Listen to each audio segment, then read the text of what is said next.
Hello to Facebook. It's not quite there yet. What'd you do the countdown for then, Matt? Well, it's. I pressed go with the countdown. It still takes a few seconds. Okay. That way you can say hello world. That way I can, in fact, say hello world.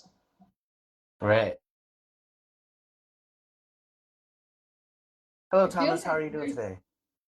there's a laugh missing in the things that you can do. Oh, yeah. Oh, hey, Tom, we got to turn the balloons off. Sure. Yeah. Turn them off. It's going to mess with the camera shot. Yeah. No, I figured it was. I just figured it was just kind of silly as people walked in. But yeah, it doesn't matter. It's not letting me turn it off. Click the other icon. Oh, stage effects. There we go. There we go. I don't know. I found the balloon effects mesmerizing. Yeah, I kind of like them, except for the fact that, like I said, they're kind of all over the camera shot for the Facebook live stream. Yeah. So, there's that problem, unfortunately.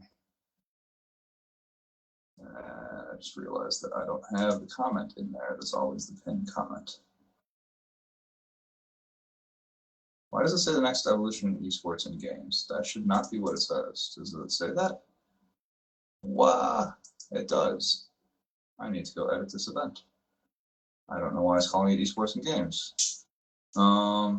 That's annoying. I did fix that. I know I fixed that. Technology.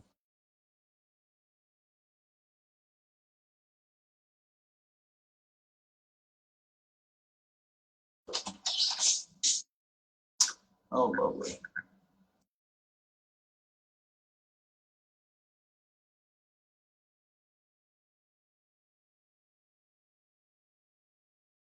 Got little tips and tricks on the side screen. So if you were to click screen zoom on the top and click left or right screen, little ways to interact with Verbella in that way. Many of you have been in here many times, though, so. Yeah.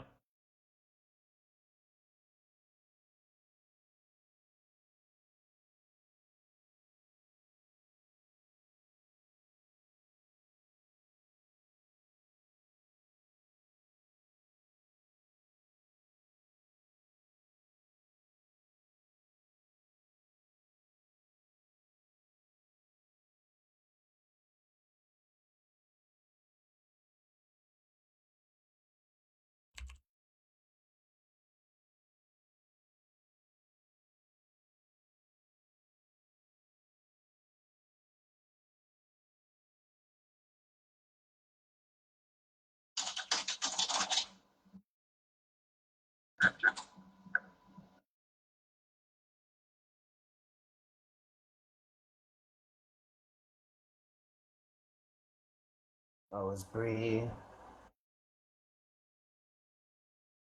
Hey, Bree, have you gotten a chance to quit and come back in? Oh, not yet. I can do that. Please.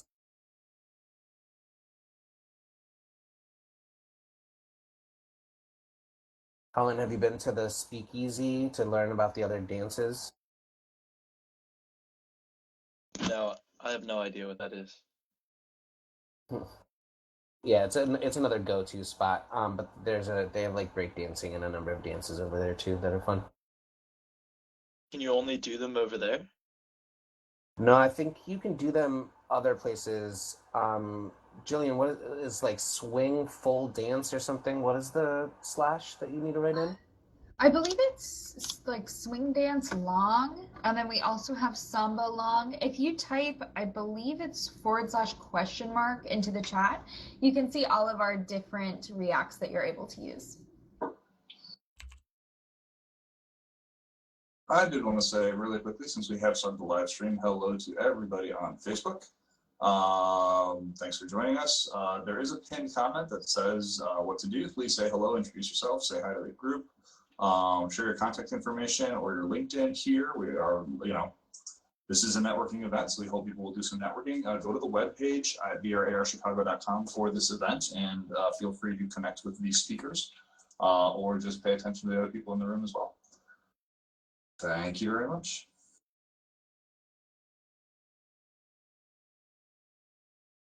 Hello, Facebook. I would say it's funny because like I walk over to the sitting me camera person, but if we really want to talk to them, we should probably be standing center stage because that's when we're in the camera shot. So hi, Facebook audience, this is me. I'm now standing on stage. Hello, Henry Ohm. Thank you for joining us. Oh, that's it too, by the way. We will actually interact live with the people in the Facebook audience. So Henry will be saying that moments after. Henry will be hearing that I just said hello to him moments after he typed that comment. But we are, we do actually have networking in the room prior to the start of the event. So if you hear people talking just about random stuff, that is what they're talking about. Hey, Jay, thanks for joining. I just saw you come into the room. I'm trying to see who else is around. Nisam, Ben. We have definitely have some repeat. We had Sean, Sean is a photographer who had been, he actually did the photography for the Chicago XR Summit several years ago. And he had emailed me just recently and I told him to come in and join us for this event. So hi, Sean. Awesome.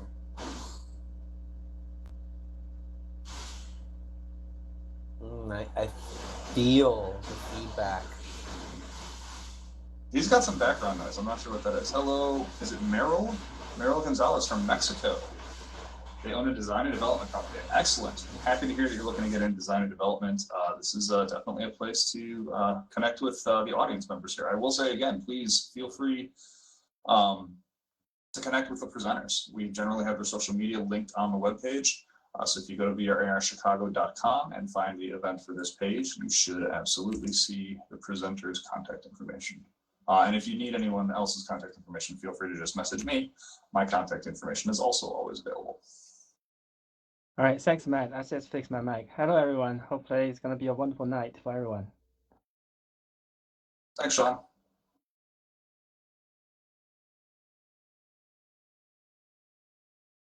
Hello, all. Should have a dance battle, Matt. I see, but I actually know the code for the swing one.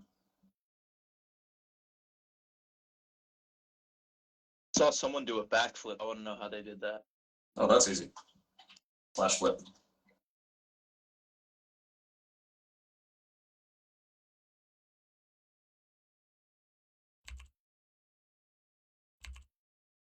Tom is apparently doing the Roger Rabbit. Assuming that would be a hip hop dance. Whereas I can do the swing dance along. Start doing the Charleston bit. You know, the fun of Love all these dancing. features. What's that? Love all these features that they've added here.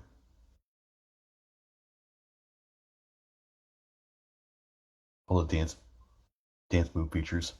The fun thing is, like, for some of them, I don't. So Jay, it's actually just slash flip, and that'll do it for you. Yeah, you can do slash question mark or slash help to learn like all the different cues that they have. We will be getting started in about 5 minutes. So this is the 5-minute warning for speakers to come up on stage. In the meantime, folks, feel free to like unmute your mics, talk to each other.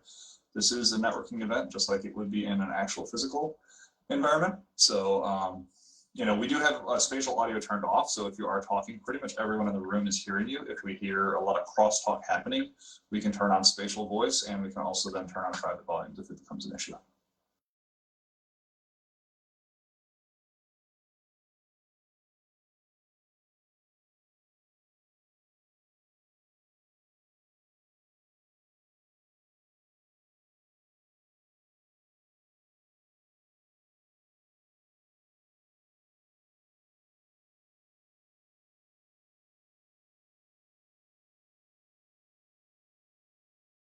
This really makes me think of Second Life all over again. It is. It definitely has reminders of Second Life. I have both, and I've used actually stuff. I have there's somebody who I work with who's in Second Life relatively regularly, so I do actually still go in there quite a bit. And yes, it definitely does have, you know, minus the kind of some of the cringy features of Second Life, at least.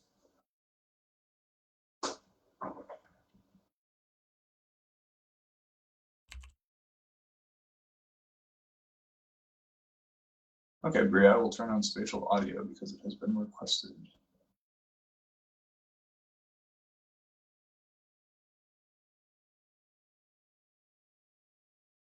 Just so you're all aware, with spatial voice, what's going to happen is you'll be able to hear people who are within your kind of immediate vicinity, but you probably will not be able to hear people who are farther away across the room.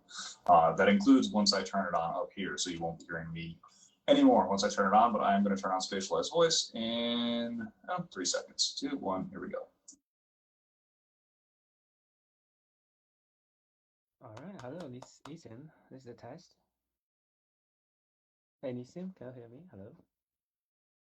And so I'm going to come over here about the Facebook people because you guys can still hear me, and I know we can hear some distant talking happening as well. But again, we will be getting started in about just under 5 minutes, actually just under 2 minutes at this point.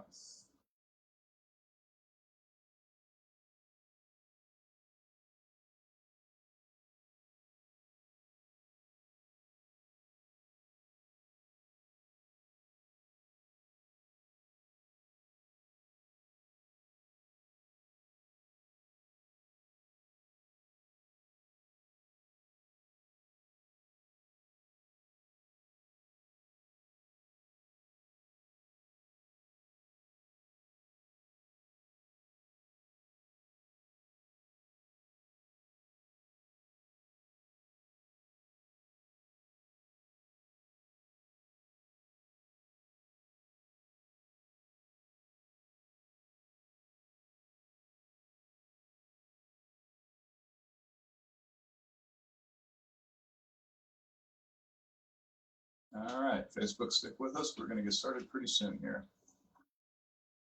Hey, Tom, do you know if we have anyone from Verbella or 1871 to do?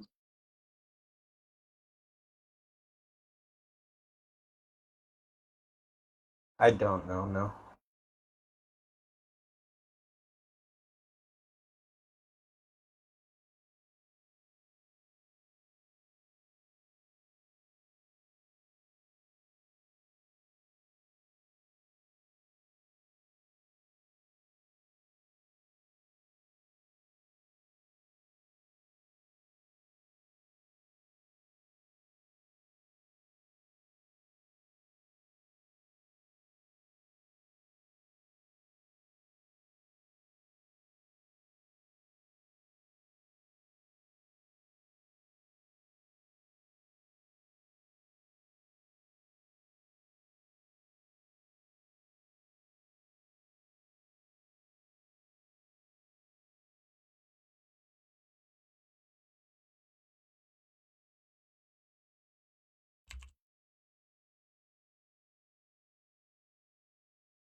And change to flat voice. Hello, everyone in the room. We are going to get started. The presenters could actually join me up on the stage.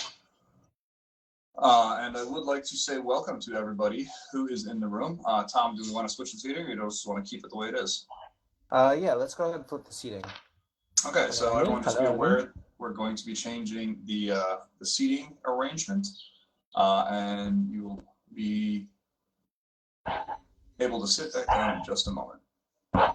And Nissim, if you could actually mute yourself, I can hear some background noise. So we're going to go to lecture seating. If y'all don't mind taking a seat, now that we switched the tables back up, we will get started.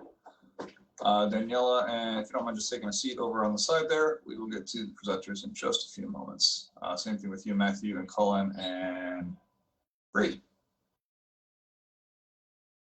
So welcome, everybody. One of the things that I always like to do, just, because it helps, get used to one of the features of Verbella, but also because it helps me a little bit, is just show of hands. So At the bottom of your screen, there is a raise hand button. If you have been to this event before, would you mind please raising your hand now? 1, 2, 3, 4. Not that many. We got some new. Oh, here we go. Okay, we definitely have a few. And for those of you who just raised your hand, please put it down. And now for those of you who have never been to this event before, please raise your hand.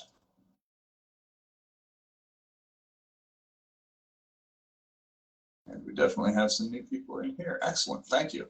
The reason I ask you to do that, just so you guys are all aware, is for one thing, when we get to the Q&A, that is one of the ways that we will deal with Q&A in the near future. So if you can all please put your hands down for now. The way this is going to work, for those of you who haven't been here before, since we actually do have a lot of people in this event who are in here for the first time, the event is VR AR Chicago. This has been going on for over 3 years, closer to, we're actually approaching 3.5 years at this point. And the main point of this event, just so you guys are all aware, is for you. It's for you to be able to get your questions answered and move to take whatever your next step forward is with using virtual reality and augmented reality.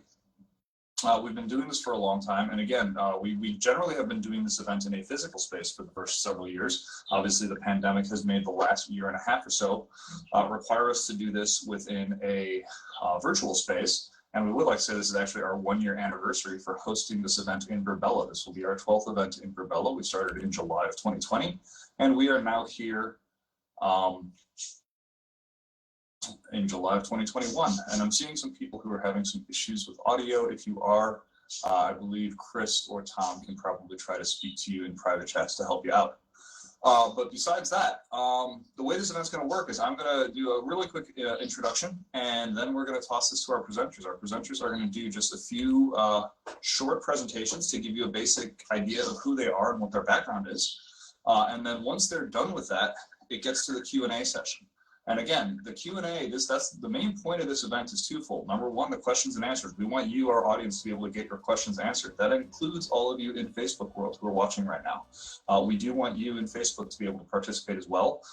We are monitoring the live chat. I will read your questions into the room as they come up. But that'll happen once we get to the Q&A process. First, we will get to the presenters, but before we do that, we do have to thank our sponsors, because we would not be able to do this event without the help of our sponsors. And I don't think I have any actual representatives from our sponsors, save one of them for this particular one, in the room. So I'll get through most of them pretty quickly. So our first sponsor, who's been supporting us not quite from the very start, but probably the longest and closest to the very start, is Bundle AR. Bundle AR is an augmented reality content management platform that makes augmented reality easy. Full disclosure, I am the founder and I work for Bundle AR, just so everyone's aware of that. But that said, Bundle AR it's a great platform. I would encourage you to check it out, bundlear.com. Again, it allows anyone to create augmented reality, do so very easily. If you can create a PowerPoint slide, you can publish augmented reality. That's how easy it is. And they have customers and clients as big as Microsoft and US military at this point, and as small as small universities. So again, please check out Bundle AR, bundlear.com. Beyond that, our next sponsor and the organization that has been the host of this event for over a year when we were doing it in physical space, and will hopefully be the host of it again as we get back to doing this in physical space in the very near future, is 1871. 1871 is Chicago's technology incubator. They definitely have programs and assistance and mentoring and all sorts of things they could do to help any company at almost any stage get started or get funded or get through a process of doing product discovery or product market fit or launch. You name it. If you are a technology company and you are looking for a space, either physical or I believe they actually have all sorts of virtual/web programs at this point. Also, check out 1871 Chicago at 1871.com. And beyond that, our third and final sponsor, which should definitely be familiar to most of us at this point, is Virbela, the space that we are all virtually sitting in at the moment. Virbela has been a great solution for us. They've helped us a lot since we've had to transition to a virtual event series for the pandemic. If you do have any questions about Virbela, feel free to ask myself or anybody on my team. We do work very closely with Virbela at this point. We have a team suite here. We have worked on configuring private campus, and so it's definitely a great tool. We like working with them. We like that very much. And so, again, any questions, feel free to check out Verbella. And today we actually have a little bit of a special event. We definitely want to say thank you to TechViz, who is one of our presenters tonight, but they have also powered this program. They gave us some money to sponsor it and do some promotion of it. So we got a little bit of a bigger reach on our audience. And so I will actually toss it to TechViz if they want to give an introduction, or am I not doing that, Tom? Actually, I apologize. Should I just play the video? Video. And I will go to play the video. So TechViz did give us a video, and with that, I'm going to just shut up and we can watch the video for a few minutes.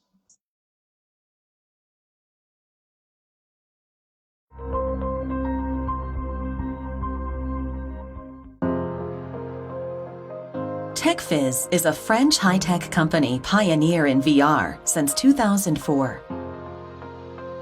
In 2004, we had a dream that every engineer would use virtual reality for his daily work. So we created a technology to enable 3D visualization for everyone and in a collaborative way. Improve technical review, identify potential errors, get a better understanding and validate your project before making the physical prototype.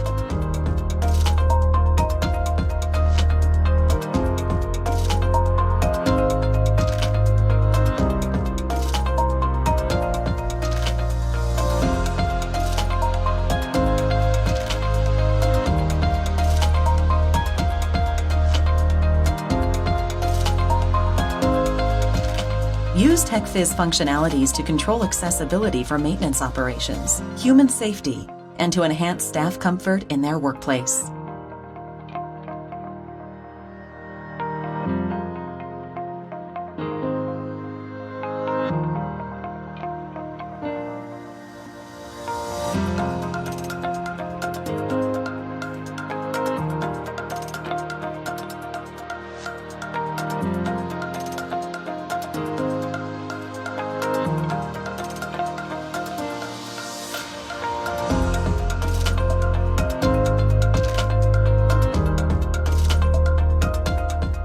TechViz enables 3D real-time collaboration between coworkers in different locations, without limitation towards size, resolution, shape, or performance.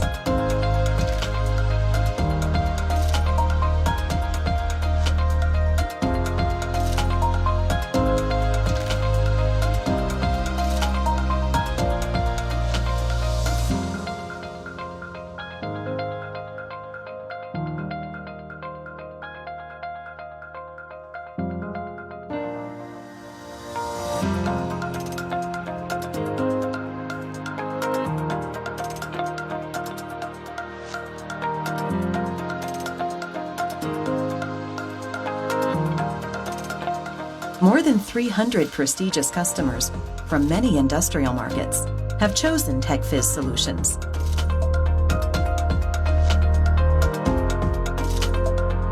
Thanks to the dedicated sales force and distributors across the world.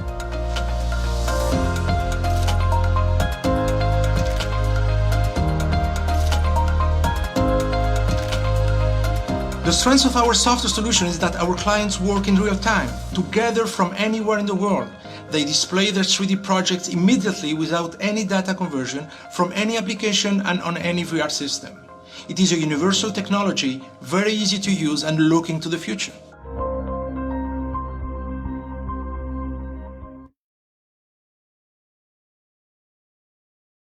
Okay, and that was the video by TechViz.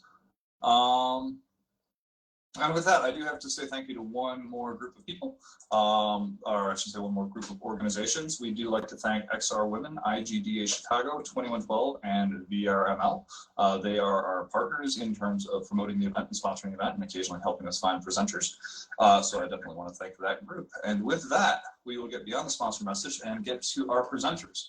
Again, our presenters are primarily here just to give a little bit of an intro and a background on themselves. So they'll go about 7 to 10 minutes apiece, and then at that point we will get to the question and answer session. But our first presenter is Nissan. I'm sorry, you know what? I'm going to let him say his own name because I will probably mispronounce it. So from TechViz, and I know he was chatting a few seconds ago, so I know he's here. I am There he here. is. Yeah, it's my Hello. And name. how did I apologize. I did not figure out how to say your name correctly before we started. It's Nissim. Thank you very much, Nissim. Matthew. Yeah, Thank you very absolutely. much. I will get out of your way at this point, and if you need the slides changed, just let me know. Thank you very much. Thank you so much. Hi, everyone. Hope you're doing good today. Thank you for being here. First of all, I'm really happy to have this audience in front of me. So as a short introduction, my name is Nissim. I'm in charge for Americas for TechViz. TechViz is a virtual reality visualization software company. But I will tell you a bit more about our company and VR in general and what VR brings to the industry and how we help our customers achieve their goal. So first slide, please. Yeah, then second slide. Thank you. Okay, so TechViz is a company, so it's a French company, so we are based out of Paris, but we have offices around the globe. And we've been around for now almost 20 years, yeah. So we're a team of 40 people, including 7 PhDs in R&D.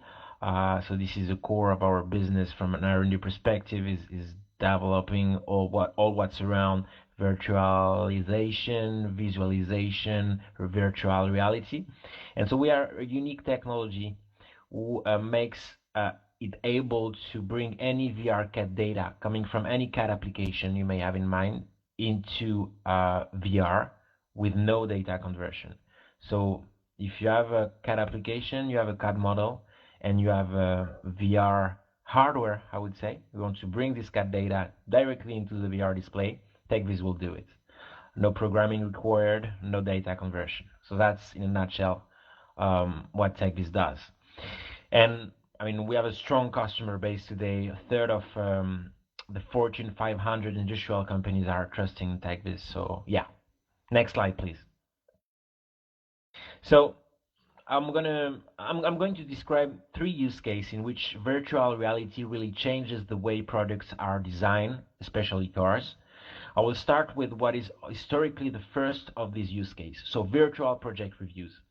Instead of building and updating physical mockups, which is both long and costly, virtual reality offers the possibility to review easily the design of a product under development. With software solutions working without data conversion, such as TechViz, it is even possible to work in real time. So designers and engineers can have an iterative process to converge onto the best trade-off between the constraints they have to work with. Design department wants a line to flow in a specific direction for visual impact, while the aerodynamics department advises it to flow in the other direction. They can make changes in the CAD model and visualize them on the spot to find the right solution for both. Next slide, please. Second use case will be HMI and ergonomics. So from virtual reviews I've just described, most advanced actors have expanded the use of virtual reality to many other use cases. Most of them involve HMI and ergonomics. Indeed, the interior layout of cars has remained unchanged for the most part over a long period of time. Nowadays, digital meters, touchscreens, electric motors, etc. have lifted many constraints. The possibility to organize the interior of a car and to deliver the information to the driver have become limitless. Similarly, the risk of producing a flawed design has skyrocketed. So to mitigate the risk, it is possible to actually test drive a vehicle from its earliest stage of development by merging in virtual reality its CAD model within the environment of a driving simulator. To assess the operability of the human-machine interface, HMI, it is very easy to create a virtual touchscreen. HMI information in 2D can be embedded into the CAD model, and a simple finger tracking device registers the actions of the user selecting, scrolling, or swiping on the virtual touchscreen. Next slide, please. And the third use case I wanted to describe today, the one that has been gaining most traction recently, virtual collaboration. Indeed, an increasing number of automotive projects, if not industrial projects in general, span across multiple locations, with different production facilities and a supply chain that is truly global. when it is suddenly becoming impossible to travel due to COVID-19, this globalized model becomes tricky. Some people have made do with standard collaboration tools such as Zoom or Teams, but they clearly have their limits in the design and engineering field. Others have turned to collaborative VR tools such as those TechViz offer. For instance, a company with HQ, research center, and production facility in different locations can hold a project review around the same model. But the biggest innovation this year is that people outside the company can also join with a run-of-the-mill VR headset, thanks to remote rendering on the cloud. Our product, Cloud NVs, makes it possible for an engineer working from home to attend a project review or to discuss with the supplier how his sub-assembly integrates in the whole product. Next slide, please. So TechViz value proposition in three keywords. So first of all, the technology we offer is to bring any CAD data, as I said, into any immersive display, so natively in real time with no conversion. And that's unique in the industry. So, and today more than 200 compatible applications, I'm not going to name them all, but the most known are CATIA, Creo, Next, Navisworks, many more, are compatible to work out of the box with TechViz. Then TechViz is a universal VR solution. So we're compatible with all VR display, whether it's headsets, power walls, immersive rooms, projector-based type of solutions. So we're pretty much hardware agnostic, and with the high performance for very large models. And top-level data security for multi-site collaboration. This is one of the core, I would say the core work we're doing right now is to work on security, because when you talk about collaboration within big companies, this is always a topic that comes around.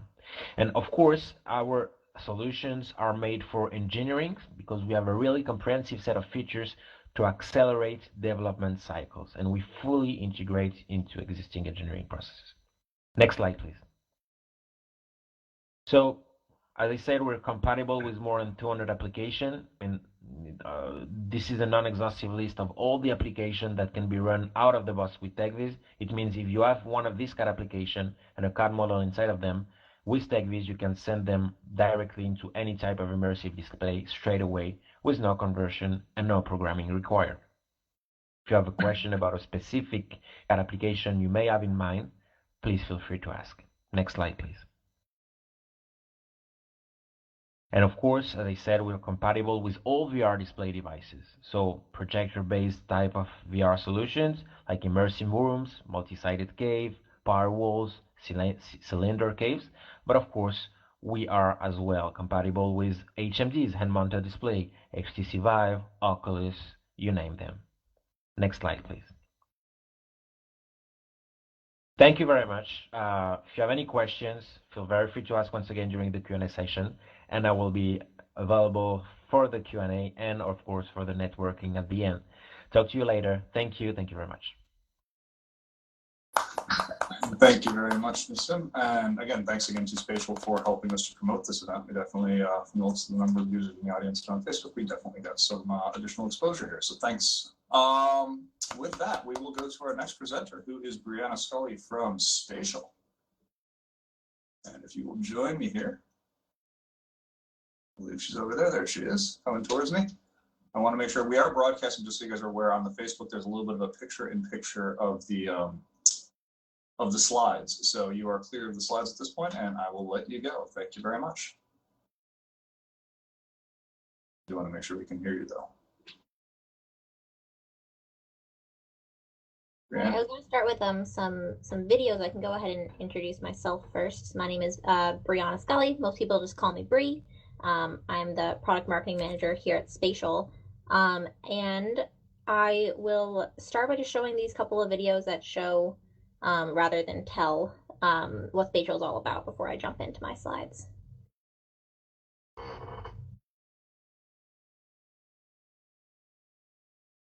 I'm going to go with, I'm not sure if we have any videos for you.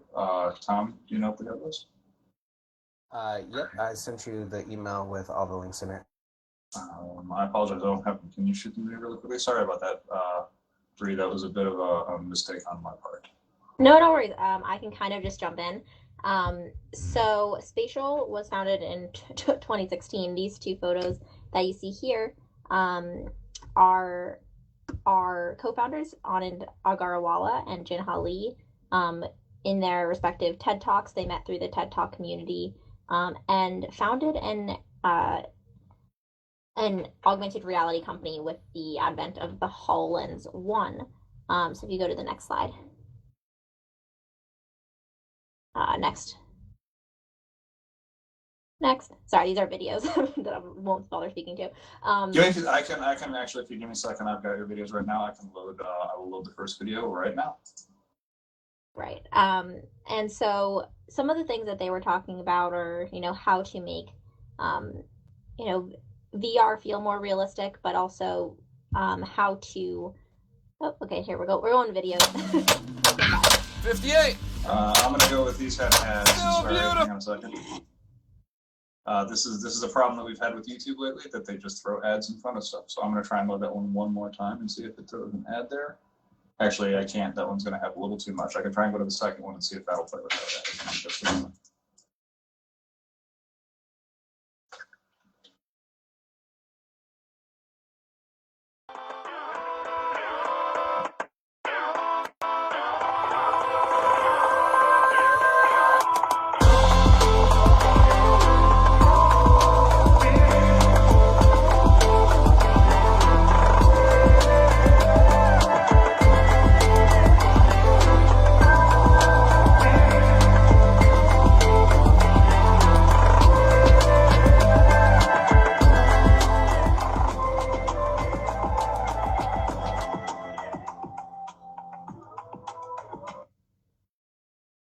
Okay, if the second one won't play, we can just jump in here. Go to the next slide. So that video showed one of our more recent releases, not our most recent, but being able to be fully interactive on web. So we've had a web browser, and Spatial has, of course, enjoyed being cross-platform for quite some time.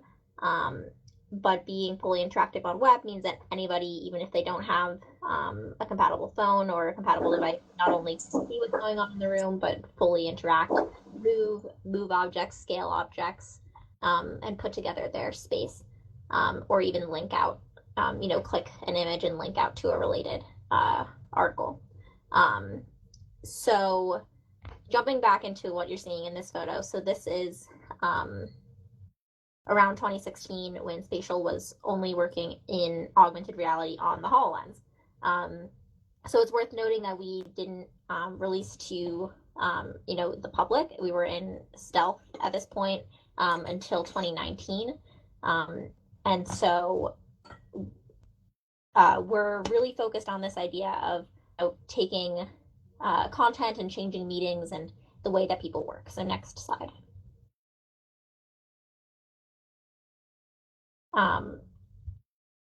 We can just, there might be a lot of superfluous slides because they were kind of more dynamic, so I'll just skip a lot. Okay. So of course in 2020 we all realized how exhausting Zoom can be, and that has definitely been an obsession of Spatial's since we were founded, really trying to engage people more in a three-dimensional and spatial way, which is our namesake. All right, next slide.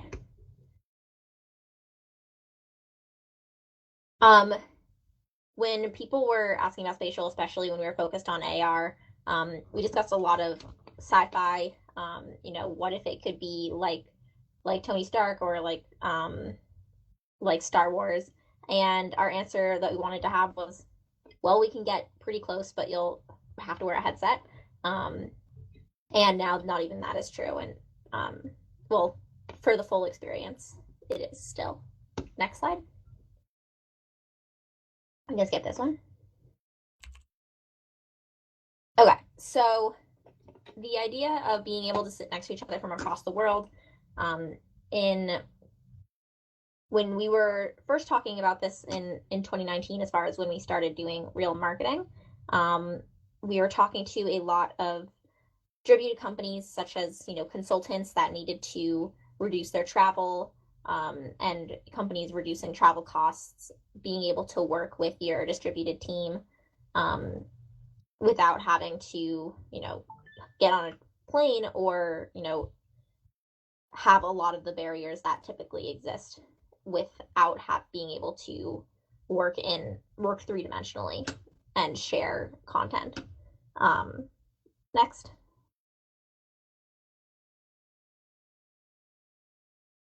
So speaking to product design, and I'll talk more about this, we were interested in bringing up a set of tools that would complement just the 3D nature of spatial. So we have a ton of tools that you can use. So some are like direct integrations. Others are very simple notes, using speech to text with those notes, using voice commands to trigger searches and spawn related 3D content, as well as 2D searches. And, really simple things like, of course, being able to bring in your products, bring in your models. We can go to the next slide.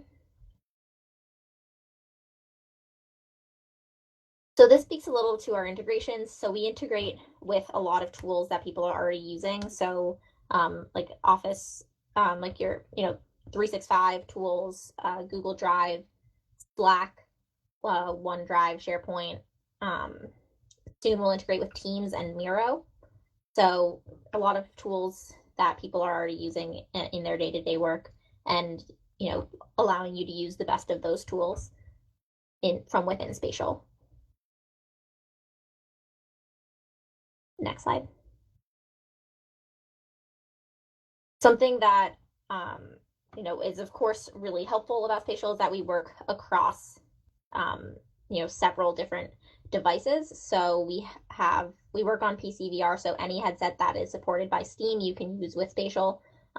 We also have Android and iOS apps that work both in AR and VR. So if you want to see your room and have all of the AR content in there, you can do that, or you can just play it on your phone, be in there like you're in a game or something. Of course, we have a fully interactive web version, and we work on Nreal, Magic Leap, HoloLens, and Oculus Quest. Next slide.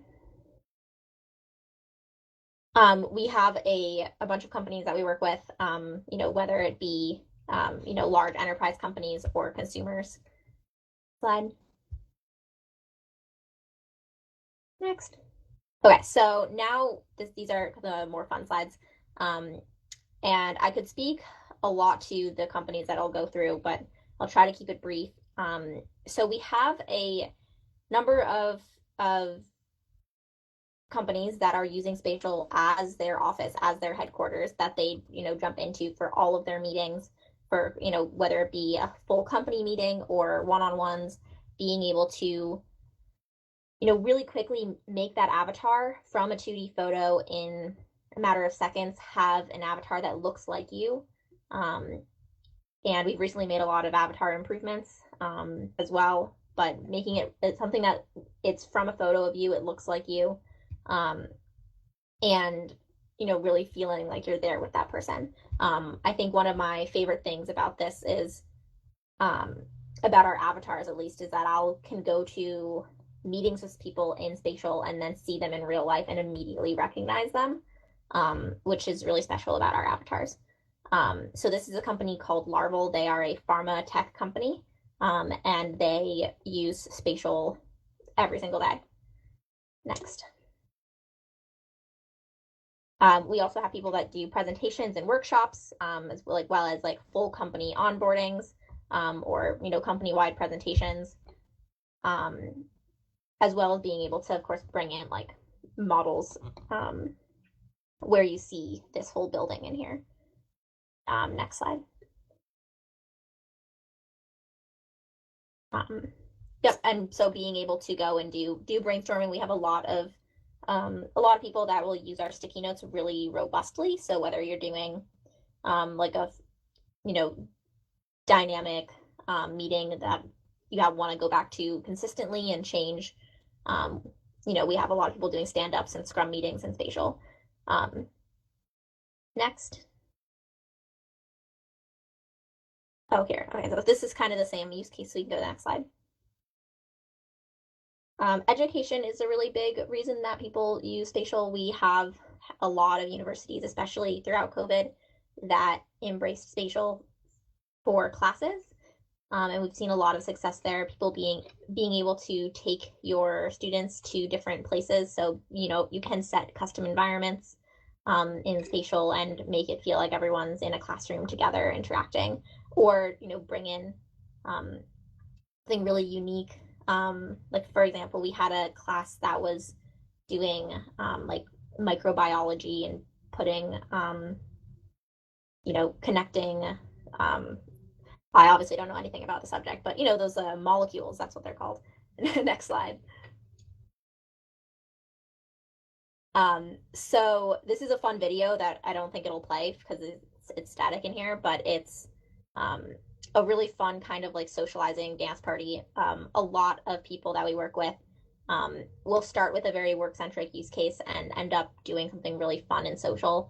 One of my favorite experiences working with a company was working with Ford, and they had their manufacturing and they were bringing in their engines, and then I was like, okay, like met with them, about like a month later, and they were, it had divulged into just planned, like happy hours, and of course they still had their meetings where they brought in their models, but during COVID they were like just craving spending time together and really embraced their social hours for this.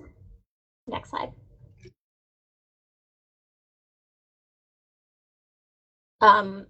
We've had people do a bunch of pitch competitions, presentations, all sorts of events. Next slide. This is a very interesting use case. We've had people that are like hosting like worships in spatial. So this is with a custom environment, being able to bring in a chapel and have your congregation there. If people are separated, if people are remote and need, spiritual support, can gather together. Next slide. Press conference. So we've actually done a bunch of press conferences, and of course have done our own press conferences in spatial. This is one of our default auditorium environments. It makes it very, very easy to just be with people and give a quick presentation and have everyone there. Next. So you'll notice it says festivals on this, but this picture specifically is of one of our awesome users who is teaching square dancing in spatial, which I think is just so fun, because you can see where each other are and see where your hands are, hold hands, and move around and dance together. All right, next. You can go to the next one. This is a graduation that was hosted in spatial. Okay, so NFTs have been a huge topic for spatial recently. We've really had a love affair with the NFT community. It started organically, which I think is just awesome for any AR VR company. We saw NFT artists and collectors jumping into spatial to host their ateliers and bring in all of their NFTs. So in spatial, you can we have a direct integration with MetaMask. You can pull in your models, you can link out to OpenSea, and we host gallery openings multiple times a week at this point, complete with frames and pedestals and like info boxes. Next. We also work with a number of military agencies, and they have a whole host of very interesting use cases. Next. We can go to the next slide. Okay, so I said I'd come back to this. Sorry, did someone say something? Yeah, if you can start wrapping up, we're over time at this point. Okay, cool. I knew I had to go fast. So we can go to the next slide. So I thought I'd come back to product review. This is actually a GIF that was an animated dancing. We recently added the ability to have all sorts of animated models, but with products, we have like if you upload it in the right scale, you can do it in 1-to-1 scale. You can, we have people that are doing full store layout plannings to, uploading any of their products and, going through it. Next. Okay, we can go quickly through these. Next. So next, avatars, integrations, next. Next. Next. Next. Next. Okay, I think I can wrap up. We have, if you want to just like kind of slowly pan through these slides. Yeah, so if you guys have any other questions about spatial, let me know. We have, we're always open to conversations, and we have a ton of really unique use cases, and we are always happy to help you if you have any customization needs. Some of the features that are being shown here are like kind of unique, like live translation, being able to communicate with people in different languages, and being able to like use our mobile app to LiDAR scan a room and then set it as your environment that you're physically in. And I will cut myself off there so I don't go over. But thank you guys all for listening to me, and I hope to answer some of your questions in the Q&A. Thank you. And thank you very much, Bree. Sorry for the short presentation time format that we always had, but I am going to leave your contact information up there for a while so everybody can get it. Because that way, anything that we jump through quickly, they can have the ability to answer those questions over time. And with that, I will bring up our next presenter, who is Daniela from Gravity Sketch. And Daniela, I'm going to warn ahead of time, I know that you guys have a video, but I have seen that it seems to be loading ads on YouTube, so I might not be able to play it, just so you're aware. But with that, I will get out of the way. Okay, so it might play or it might not, right? Let's assume it's not going to play. Okay, all right. Hey everyone, I'm Daniela, co-founder and CXO of Gravity Sketch. Well, I'm here to present what we have been doing with Gravity Sketch and what it is. Before I jump into like telling you what Gravity Sketch, I wish the video would play. So let's give it a go. And if it's not playing, then I can just carry on with the presentation.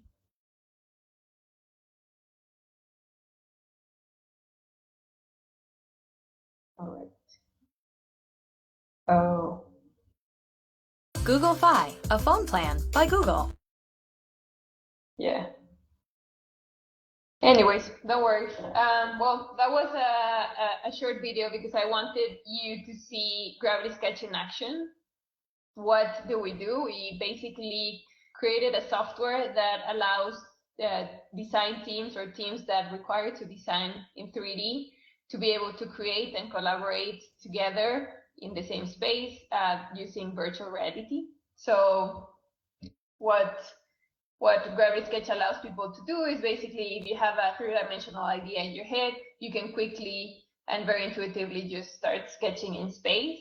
The unique feature about Gravity Sketch is that everything that you create within the software can be transported into another software for later on during the design pipeline.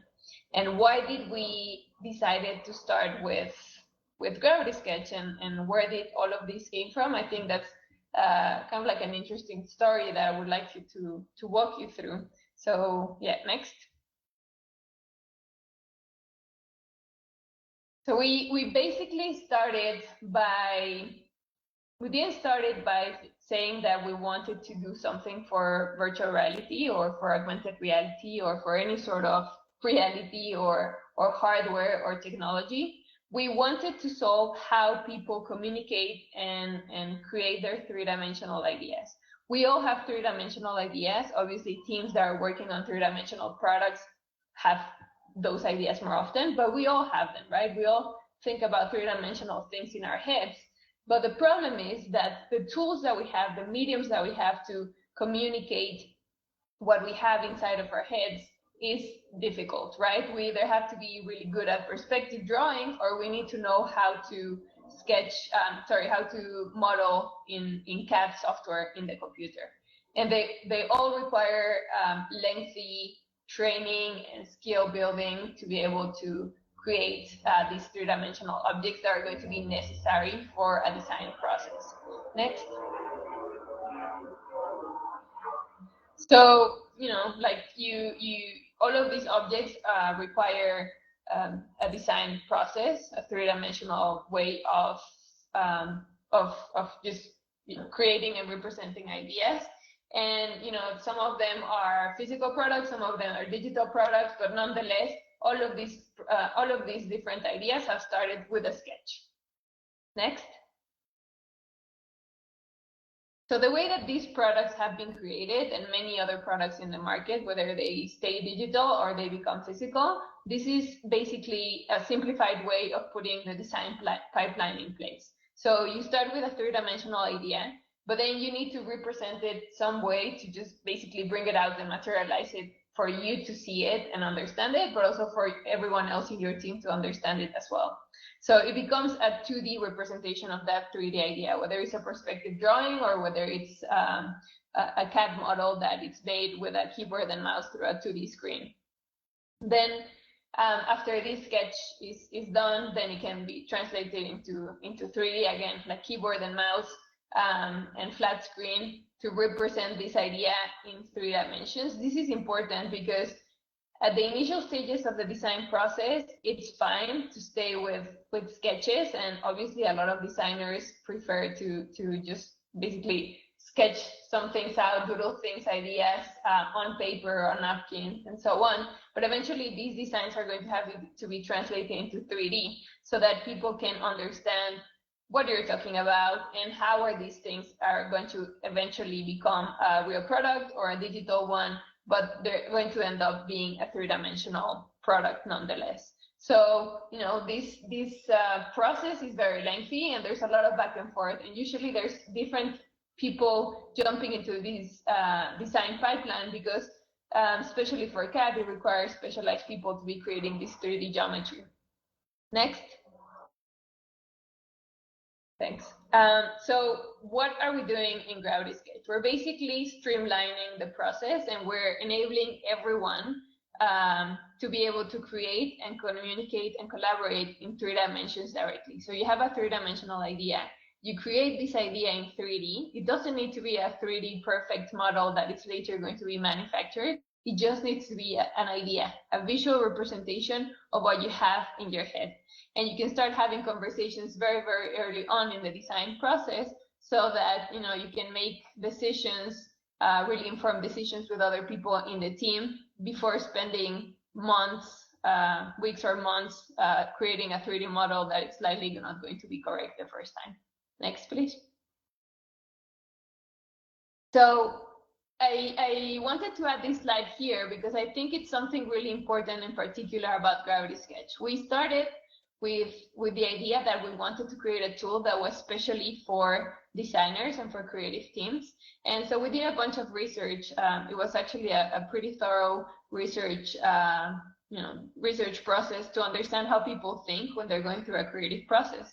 And we found this theory that it's a very interesting theory that's called the theory of multiple intelligences by Howard Gardner.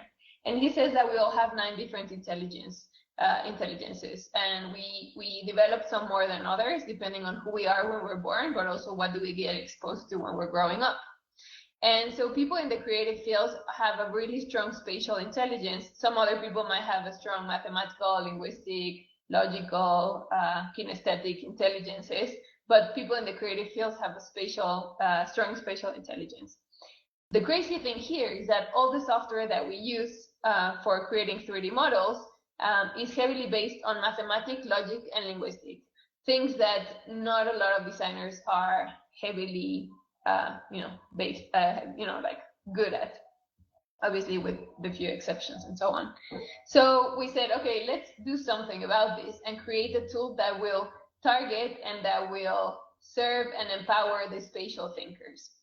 And this is basically how we started Gravity Sketch, and this became the backbone of everything that we do within Gravity Sketch and the experience. So throughout the research and throughout a really thorough experimentation process, we arrive to our design pillars. These design pillars are crucial for Gravity Sketch because this is what has led us into being a quite intuitive tool that many teams right now in design teams and large organizations are starting to use and adopt as a really key part of their design process. Next, please. So I'll walk you really quickly through the 3 design pillars that we have within Gravity Sketch. So first we have physicality. So it is really important when you think about a virtual experience, how are you going to make it intuitive and natural for someone to use? And physicality is the way that at Gravity Sketch we try to do it. So it's not being literal, as in making it very physical looking, what you do within Gravity Sketch, but how do you interact with the environment around you? How do you interact with the objects around you? But also, how do you bring the magic of the digital world and combine it with the physicality of the digital world to create an experience that you cannot have in the real world? Next, please. Immediacy, this one is really important. So basically, to allow people to jump into their creative flow and essentially continue creating and just exploring the ideas that they have or the collaboration that they're going to have with other people in their team, this needs to be immediate, meaning that whatever you create, whatever the movement you have, when you move your arm, there's something being created. So there's an action and a reaction within the software that allows you to just continuously be creating, creating. So you can think about, a piece of paper and a pen. Like you're moving it you're moving the pen on the paper and it's drawing something. We want the same experience in Gravity Sketch. Next, please. And the third one, and I would say the most important one, is simple set of rules. I don't know how many of you have used 3D software in the past, but it tends to be really heavy when it comes to options. It has so many buttons. For us, the limitation of the tool is really important because the limitation allows people to be more creative. So in Gravity Sketch, you only have 6 tools. And with those 6 tools, you're able to create essentially anything that you want and communicate that 3-dimensional idea in a very easy way. That makes it really easy to learn. Basically, people can learn it in 10 minutes. We tend to say that, after that, it's all about talent and not about the tool. And so, we have some really easy examples here for this principle that we follow. For example, Lego pieces that, you usually have just one row, stacking blocks one on top of the other. This allows kids to sketch, to create models with them, but also artists can create these really amazing pieces of art with it. Next, please. So going back to who our users are and what are they actually achieving with Gravity Sketch. This is one of our users at Ford.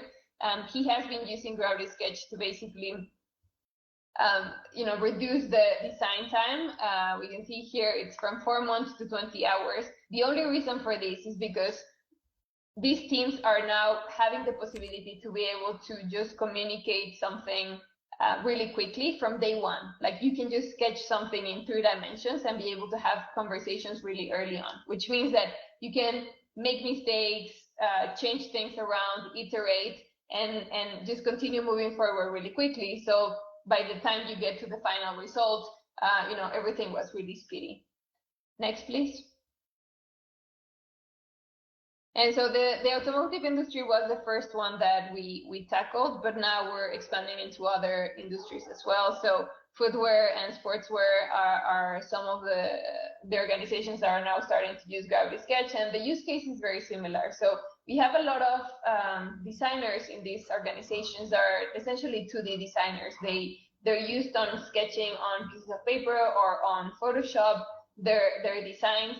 And these designs are later taken by somebody else that are going to be developing the 3-dimensional model for them to assess on. That's kind of like the way that it used to be, but now we're enabling them to have this way of creating in 3 dimensions directly. This doesn't mean that they're going to be replacing the third party that was creating the 3D models, but what it means is that they're able to have conversations with this third party in a really kind of like fluid way that would allow them to to just essentially, again, speed the process up. Usually they're in different locations. So one thing about Gravity Sketch is that you can be in the same space all together, talking about a sketch, iterating it, working on it, whether you're in New York or in China.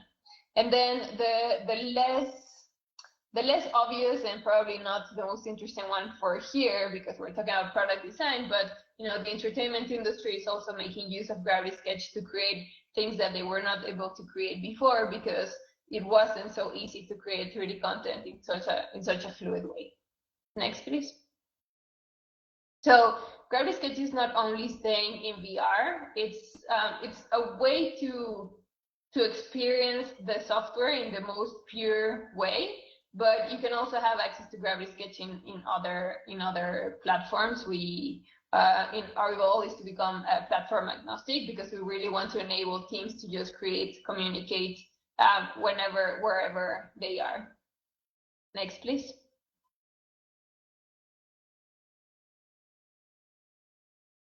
Oh, that's it. All right. Thank you, everyone. And thank you very much, Daniela. And up next we have a little bit of we're doing something a little bit different this time around, and we actually have two presenters for the next one. And I don't know if you guys want to come up and introduce the video before we play it. I know that this video should play because there does not seem to be a lot of views on it, so I don't think that Google has knocked it with ads yet. So I will let you guys introduce yourselves, Colin and Matthew. All right, thanks, Matt. Hello, everyone. Thank you for tuning in today, and thank you for VRA Chicago for having us. My name is Matt Antes. This is my design partner and business partner, Colin Kerner. We're two recent graduates from the Virginia Tech Industrial Design Program. We're here today to talk to you about how we use Gravity Sketch and VR to bring our ideas into real life via large format additive manufacturing. So over the past couple of years, Colin and I have been using the co-creation feature in Gravity Sketch to design and conceptualize furniture that we 3D print full scale using a 6-axis industrial robot arm. And we'll show you like a little video today about our process using a Gravity Sketch XR overlay video. And again, thank you VRA Chicago for having us and letting us speak on this panel with all these great companies. So play the video, please. Yeah, so at this point for everybody, this is a little longer video. We obviously do have the two guys here live, but they wanted to do this in an interesting way, so we're going to give it a shot. If it does not work out, we will jump back to a live presentation.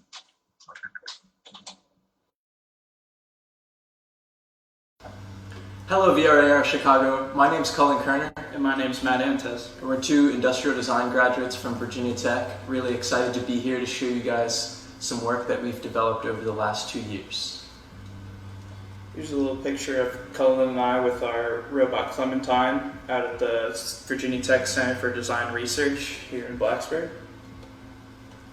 First, before we go over anything else, let's talk about why Matt and I designed to begin with. So our goal is to create functional art objects using sustainable materials and innovative methods, all to foster a sort of personalized relationship with our clientele and all of our collaborators to sort of counteract the corporate behavior that we currently see going on in a lot of consumer markets. So I'll talk a little bit about what Colin and I have been doing over the past year and a half. We've been using virtual reality to design objects and furniture, and then we print them full scale via large format additive manufacturing with this robot arm that you see here and the mounted thermoplastic extruder. Let's talk briefly about our VR process really quick and how we take these virtual objects and make them real. So what we do is dive into Gravity Sketch using their amazing program and a feature that they have available to us called co-creation. Within that, we ideate endlessly on these objects, and then we export them directly to a slicing program which prepares them for the simulation program that we then use to export the G-code directly to the robot. So we go from the VR environment to a finished product in as little as a day. Some of the major advantages of using VR and XR is it allows us to visualize these objects and these furniture pieces in an immersive space where we can edit them and view them and interact with them all within this virtual room, essentially. Like Cullen said, the co-creation feature lets Cullen and I work together collaboratively from anywhere in the world online. We can be editing and annotating and changing the design together all in the same room. These gestural controls in Gravity Sketch lets us freeform, ideate, and sketch, and you're not limited by the bounds of traditional 2D CAD software, which is really amazing. And Gravity Sketch also allows for infinite proportion sizes, anywhere from handheld objects to human scale items all the way up to architectural and building scale. And another great feature is being able to overlay this workflow over top of a live feed video like you're seeing right here. We can present and visualize these slide decks in a 3D space, which is pretty unique. So along with this presentation style that's been pioneered, we also want to look at some objects that we've pioneered as well. This being our signature lounge chair that Matt's holding here. It's comprised of 4 separate virtually modeled parts, like 2 spines and a front and back leg set. And then these spines are met by 2 machined seat and back pieces that were also sculpted within Gravity Sketch and machined out of solid hardwood. This whole chair is assembled without the need for adhesives or any hardware at all, making it as efficient as the processes virtually that it took to create it.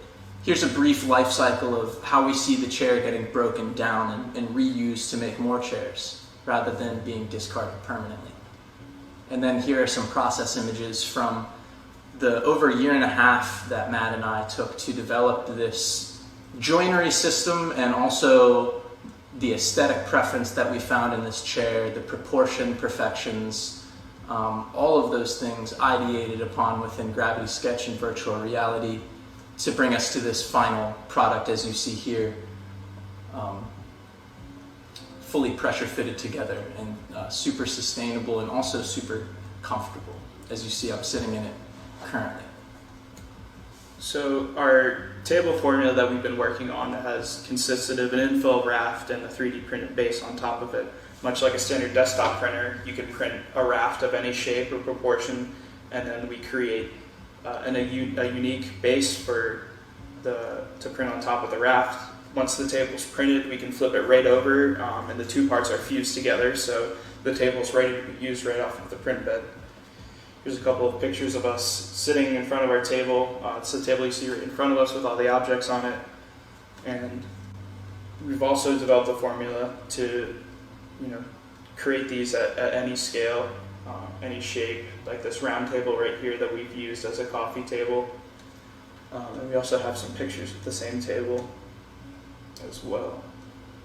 So this same process we apply to another very common object, and that is the vase. So something we can do is customize these forms very easily within Gravity Sketch using some of their polar symmetry tools, like Matt's showcasing here, as well as other bridging techniques that allow us to constantly ideate on forms and potentially collaborate with clientele specifically on something personalized for their home, something unique, truly one of one for them to own. And here you see some images of our vases in the wild, sort of existing in and outside of the RDF Center where they were printed. We're really excited about the fluidity that these forms have and how, along with the chair, they can be ideated upon continuously, meaning that they never necessarily have to look the same as standard projects and standard products do. A little bit about our future. Cullen and I are moving within the coming months to Richmond, Virginia, where we'll be opening up our design studio and gallery space, where we will be showcasing our work and other works from local artists in the Richmond area. We really want it to be a living, breathing space where designers and artists alike can come and collaborate and work with us and just be creating beautiful objects, all while using sustainable materials and virtual reality. Thank you so much VR AR Chicago for including us in this panel of great and talented young entrepreneurs. We're really looking forward to answering any and all questions that you have about us personally, our future, our design studio, our process, really anything. We're excited to meet all of you guys. Thank you so much. Thank you.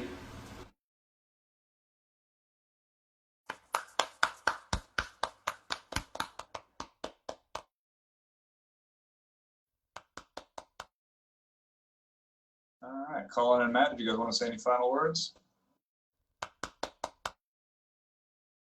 Yeah, we just wanted to thank everyone for coming out, and as I said in the video, we'll be around to answer any and every possible question that you could have.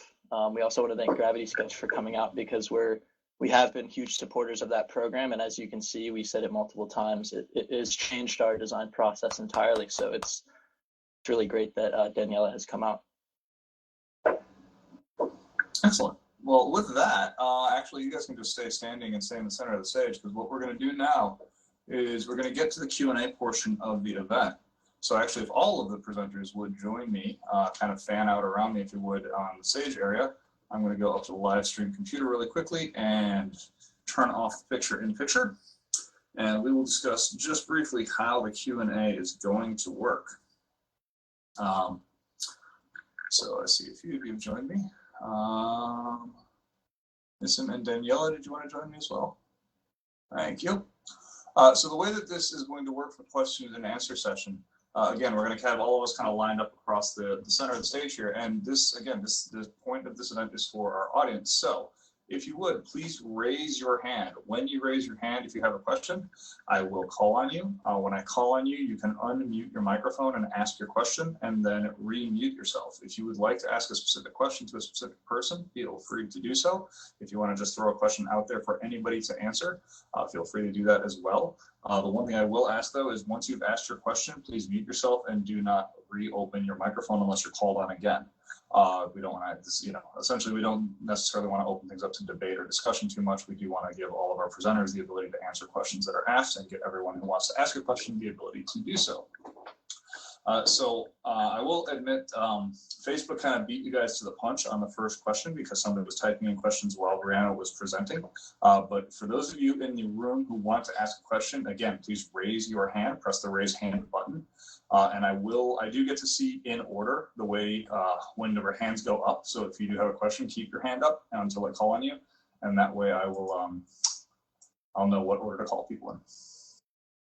But with that, the first question for Brianna comes from Elena Halitzer on Facebook, which is, Brianna, can you comment about the possibility of designing meeting spaces in VR to promote engagement and more effective results?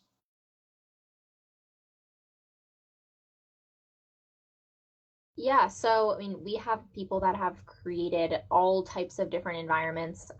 In spatial right now, it has to be one level, but you can make it pretty much extend as far as you'd like. And yeah, I mean, we can have really compelling environments. You can really create really interesting journeys that can be incredibly immersive and powerful. As far as, creating those, the way that it works in spatial is you would create those environments outside of spatial and then bring them in. I hope that answers your question.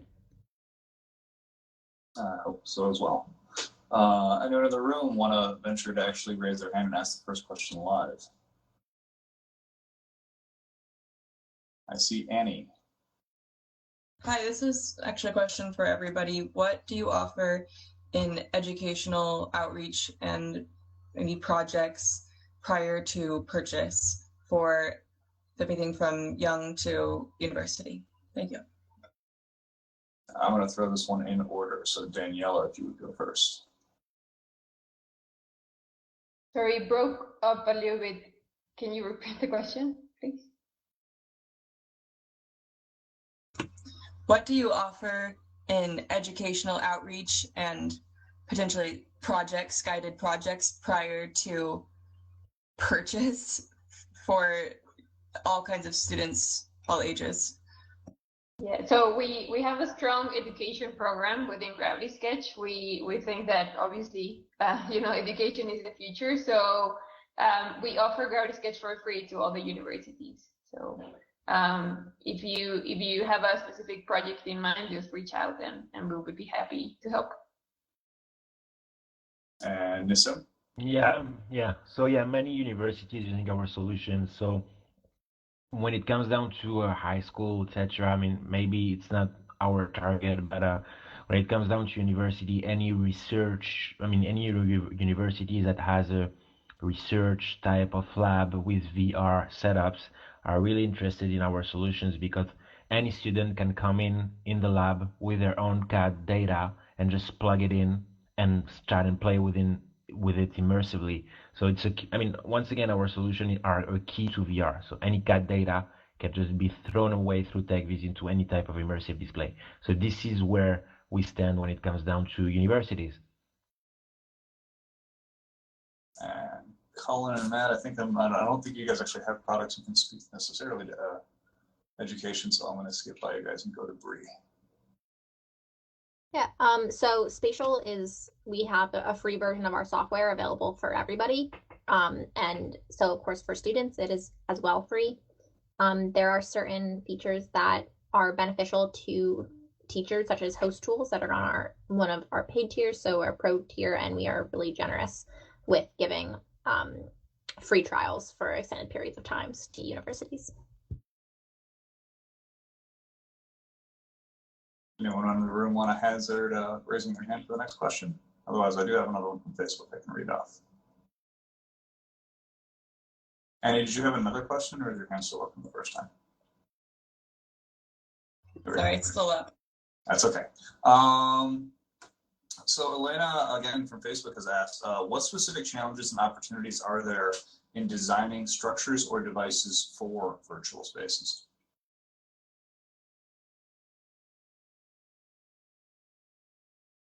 I'm going to let the whole panel. Actually, I'm going to throw this up to our product designers first. Because again, you guys you're using VR to design for physical spaces, but if you're going to kind of reverse that and use Gravity Sketch to design for virtual spaces, how do you think you would do that differently? What challenges do you think you face? Yeah, that's a great question. We can address it because we want virtual reality to sort of take over our whole customer experience, if you will. We're planning on building a fully virtual storefront, web store, marketplace where users sort of similar to this but less cartoon-like interact with a 3D virtual space and potentially reach out to us about creating objects of their own or purchasing objects that we have available already. But something that VR really does allow us to do is create virtual, not only products, but entire environments so that they exist in both the physical world and the digital world. Brianna mentioned NFTs.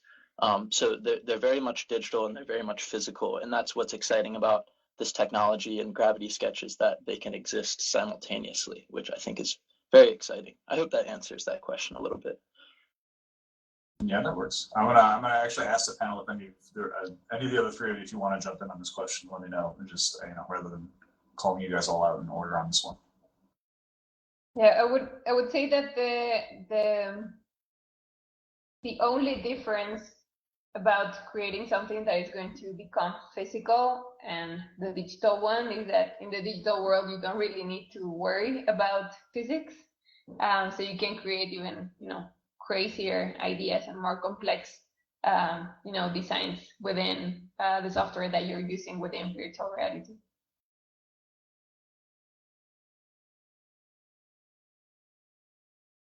Dude, I want to make a joke about the fact that your company name's Gravity Sketch and you guys are worried about physics. I mean, come on. But anyway, okay. I'll let that one go. Anyone who in the room's got the next question? Anyone? If not, we can we'll throw a few more out there. But I'd love to see if people actually. Again, the point of this event is for you guys to get your questions answered. So this is your chance to speak to a bunch of experts.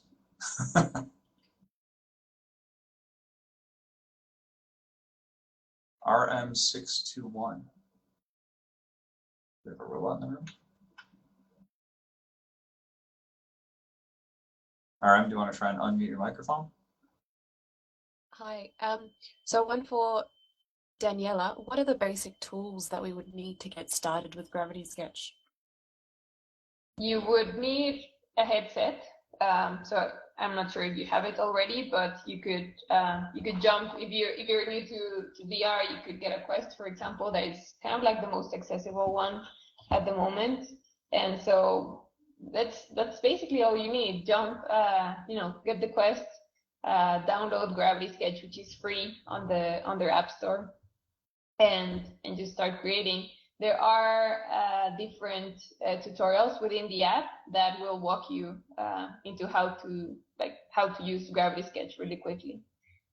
And we're always here to help as well. So we have a very strong community that is always helping out the new people that are joining Gravity Sketch, but we also have a strong support team within our team to help you throughout the journey. We do this, and the power of using our community is because we all use Gravity Sketch in a very different way. It's very unique to each person how they adopt it and how they start creating. So the more you can start engaging with the community, the more tricks you learn into how to make Gravity Sketch become a tool that actually works for your workflow. I hope that answers your question. Okay, Chris McKellick. I'll apologize if I'm mispronouncing that. You want to unmute your microphone, phone, and ask your question? Yeah, to Daniela as well. Just curious what you're seeing the difference between, people designing in a two-dimensional space versus the VR space. I mean, beyond the obvious, but what you're finding. Yeah, that one is interesting. First, a lot of the people that were designing in 2D and that are now jumping into Gravity Sketch were not looking to go into 3D at all because they were a bit scared, or they were, they didn't really wanted to learn this complex software. That's one. So like now they're actually being able to create in 3 dimensions. But what I would say is the most important thing that we've seen is that they're now able to create shapes that they have not been able to create before, or think about their designs in a very different way. So just to give you an example, they're now designing objects at scale, or they can be making themselves really, really, really small and go inside of the object and understand how the object is actually going to be working from the inside.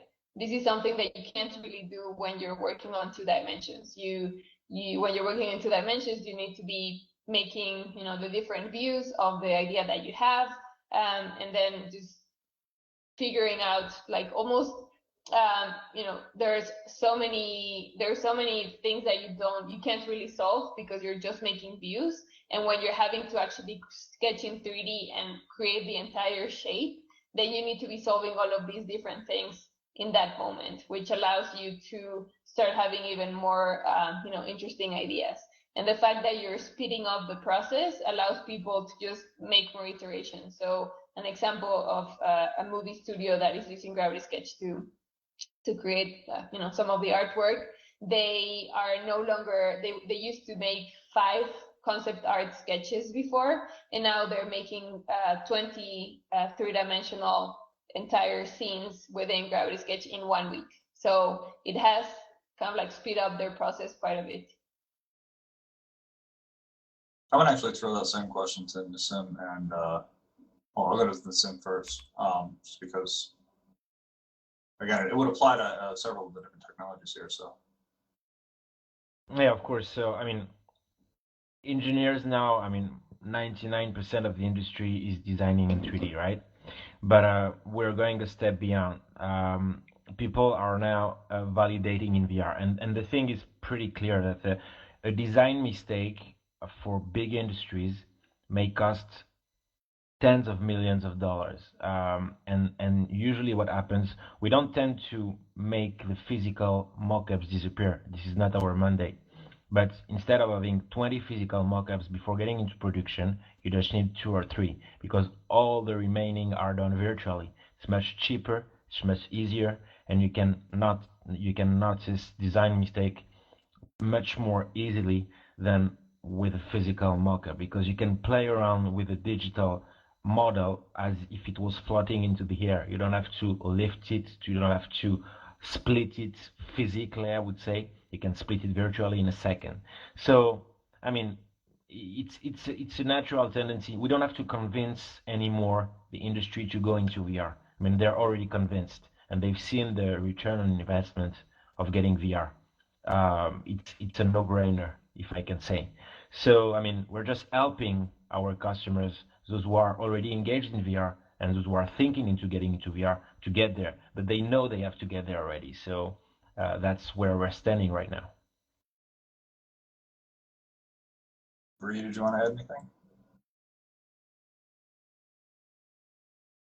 Sure. I think that where we see people really thriving, bringing things into spatial, is along the lines of some of the tools that spatial has. That you can draw and color code in 3D around the objects or the spaces that you're bringing in, and make sure things are to scale. And it's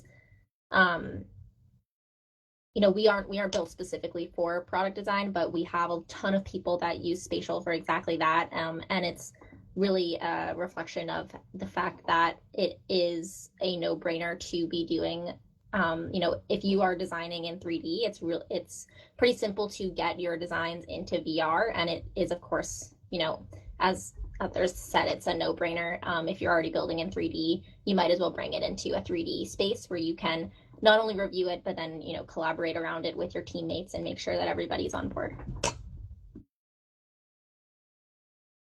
All right, we got a question. So in terms of just extending your community using tools like Discord or other tools, if you want to talk to that, I'm actually going to go kind of reverse on this one. So Bree, is spatial kind of connecting your user community using tools like Discord or other networking tools? And if so, kind of how are they using that to extend, I guess, access and working together? Yeah, so we Spatial does have a Discord at Spatial XR, and we also have a shared Slack community.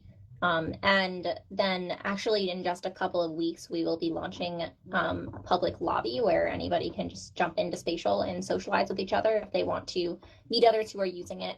We do have separated out into teams, but we're really excited to kind of expand onto making Spatial a part of this extended metaverse where people can go and create their own spaces and share them with each other and invite people to them. So we're really excited about that. That's coming in just a couple of weeks, in addition to a lot of the public events that we've been hosting. And Colin, and actually I'm going to go with Matt first, because I think Colin spoke last time. So I guess what tools are you using to collaborate, I guess, across the design community and other people who are doing stuff like what you were doing, or if there is anyone else who's actually doing anything like what you're doing? Yeah, I mean, we love to use Discord. We're in the Gravity Sketch Discord. It's a great way to share ideas and collaborate with other designers in the virtual reality space. We're big proponents of Instagram as well as a great way for us to communicate and collaborate with other designers, because it's just such a great platform to share your work and then reach out to people. All you have to do is send them a message. But yeah, those are really like the main formats we do. I don't know if you have anything to add, Colin. Yeah, more so to that previous question. We never drew the chair that we showed or any of the pieces we showed on paper. They were ideated, they were conceptualized entirely in VR and then immediately printed. So it's that freedom and sort of letting go from that traditional process of making sure everything sort of works beforehand, trying to figure it out in 2D. We just sort of go straight to 3D, figure it out, and we're sort of proponents of showing that can work, and that 2D is almost not needed. But yeah, like Matt said, we're in a bunch of different programs, but Instagram is what we use mainly to promote our work and to connect. And Nissa?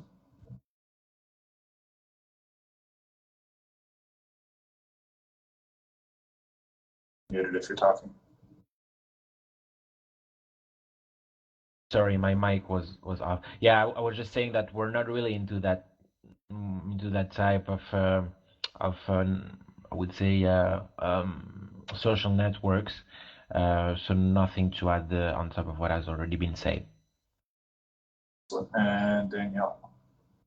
And in my case, I think Matt and Colin have already spoke about it, but yeah, we have a strong community in Discord and also on Instagram. A lot of people, a lot of creatives jump into Instagram to share and collaborate together. So. All right, and I'm going to throw this last question out. This is going to be the last question for tonight, and I think we're going to go back to doing open networking because this is actually a great question to lead into it, which is, have you ever met a client for the very first time in virtual reality? And I'm just going to go left to right. So Daniela, yes, no? Yes, many times. It's kind of really exciting to meet people within virtual reality and actually get to know them through their design. Excellent. Nissa? Absolutely, more and more. I mean, we were originally more on the traditional prospection type of work, physical, but more and more we're getting into our customers in virtual reality. Absolutely. I will answer for Bondelayer. Definitely, we have absolutely met people in virtual reality, as well as at this event. Honestly, both in when we did it before, in the physical world and in Allspace VR, as well as in Virbella.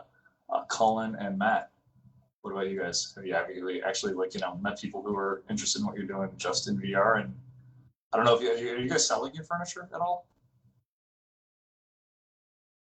Yeah, we absolutely do plan on selling. I spoke a little bit about our marketplace earlier where people could potentially meet us virtually in a virtual store and talk about products in the same space. We really look forward to meeting people in virtual spaces as well as physical. And other than games, we haven't really connected quite like this. So this is a great event for us to be at, and we're very excited to meet everyone. And Bree. Yeah, I've definitely, I meet people every day, multiple times a day in VR. It's what Spatial is built to do, so it's really exciting, and it never really gets old. Really feeling that connection, like you're in person with somebody, just by having a headset on and feeling fully immersed. It's really, you can create a sense of presence that makes it feel like you're, it's just as special as meeting someone in person, and I think that's really awesome. Excellent. And with that, I think I'm actually going to end the Q&A at this point. We're going to go to back to open networking so that you all can meet yourself. I do want to say once again, thank you to all of our presenters who have been here. We hope you guys can stick around actually for the queue for open networking so that people can meet you one-on-one. We have found that just like in the physical world, sometimes people are a little bit shy when it comes to actually asking a question in front of a crowd, so they would be more likely to do so directly with you one-on-one. I see that Tom is actually currently posting the video links for the videos that we weren't able to show in the chat. So for those of you who do want to actually be able to watch those on your own, I'm sure we'll also have them on the webpage for the event. And with that, I do want to speak really quickly about our next events. Coming up next month, we will have the industry topic is going to be manufacturing. Manufacturing is definitely one of the industries that has adopted virtual reality and augmented reality technology early on, and they're quite a bit advanced with using it so far. I also once again want to say thank you to TechViz for sponsoring this month's presentation and for helping us to promote it. Again, for any of you who are watching, whether it's the live stream or the recorded version of the stream, because this is recorded and it'll be available on Facebook forever. And again, all the links to the presentations and the videos for the companies, again, the videos that we did show in the room and some of the ones that we were unable to show in the room. Thank you, YouTube, for your new algorithm that throws ads in front of everything. Those links will all be on the VRAR Chicago webpage for this event, as well as, again, in the live stream. So thanks again to TechViz and our other sponsors and our presenters. And with that, the way this is going to work, so you're all aware for open networking, I'm going to, right now, remove all the seats in the room. And what will happen in just a moment is I'm going to turn on what are called private volumes. So you will see circles on the floor, little blue circles. If you are standing in one of those circles, you will only be able to hear and speak to the people who are in that circle with you. And if you're outside of any of the circles, you'll be able to hear everything else that's going on in the room in other areas. But again, the private volumes allow us to have kind of smaller group conversations. And so once again, thank you, presenters. I hope you can stick around. Thanks for our audience for joining us. And thanks to those of you who are watching on the live stream. The live stream will be shutting off in a few seconds. But right now, I'm going to turn on those private volumes. If I can figure it out, there we go. And at that point, again, if it does go quiet for you and you can't hear anything else in the room, just realize that you might be standing inside one of those circles. Thanks again, everybody. Have a great night, and we hope to see you next month. Thank you. Thank you. Thank you very much. Hey, guys. Thank you, everyone. Hi, Daniela. How's it going? Awesome presentation. Thank you. We were hoping it would work as it tied everything together, we felt like. Yeah, absolutely. It went perfectly after my presentation. And again, thank you to the Facebook stream. We will be going back to the freeze frame for a moment and ending the stream at this point. Again, please check out the presenters, connect with them on social media. All the information is available at brarchicago.com.